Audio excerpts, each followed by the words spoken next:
Despite phone calls and meetings in Saudi Arabia on a possible peace process, Europe is facing a watershed moment on defence spending.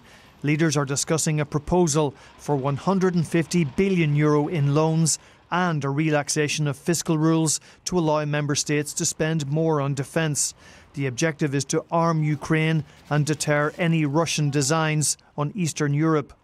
If we invest enough in defence, if we build our capabilities, then it will also deter aggressors to attack us. If we don't do that, weakness invites aggressor to attack.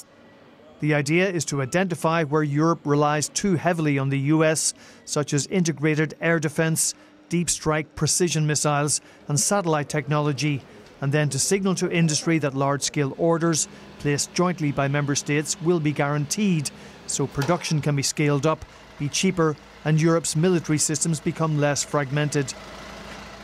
In Norway, President Zelensky ruled out a suggestion by President Trump that the United States could take over the Russian-occupied Zaporizhzhia nuclear power plant. President Trump asked me what I think about this power plant.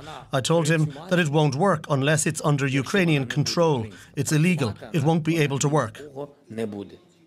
Joining the summit, the UN Secretary-General gave qualified support to President Trump's ceasefire plan. Any ceasefire is welcome because it saves lives.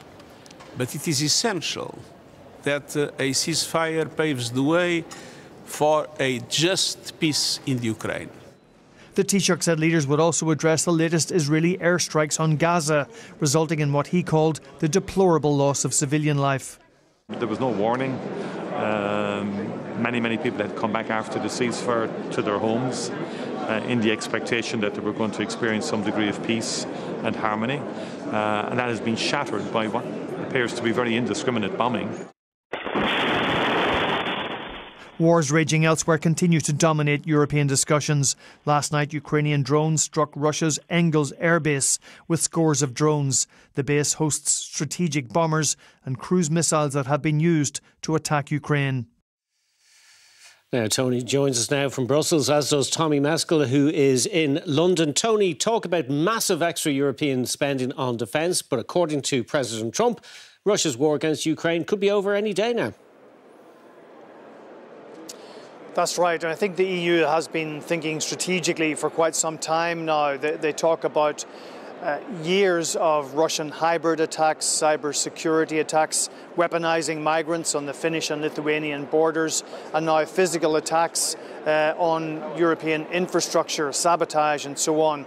And they also paint a rather doomsday scenario where Russia prevails in Ukraine.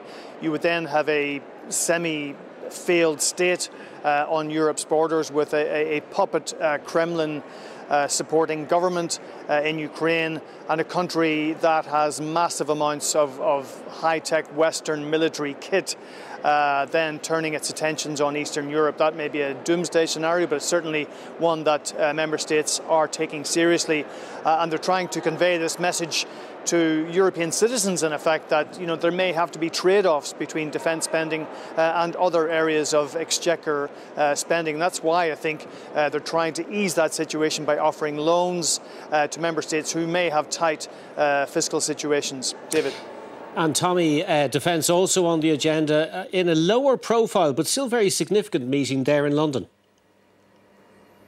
That's right, David. Around 25 military chiefs are taking part in a closed meeting in North London today. It is, according to the Prime Minister, about turning a political idea into military plans, and a similar gathering took place in Paris last week.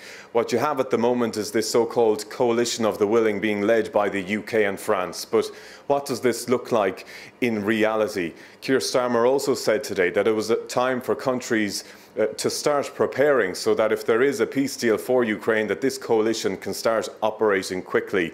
And so what you see today is military chiefs talking about the granular detail, the nuts and bolts, if you like, of a military plan. For example, if one nation provides military jets, where do those jets operate, where do they refuel, and how do other nations and other forces work alongside them? And if there are boots on the ground, how does that work as well? It's not known exactly who is taking part in this meeting meeting today. As I said, we believe there's around 25 military chiefs involved. The Irish Defence Forces hasn't provided a representative. This is more so for NATO countries that believe that they can provide some form of deterrent capability so that if there is a peace agreement for Ukraine, it is one that lasts. OK, Tommy Maskell in London, Tony Connolly in Brussels. Thank you both for that.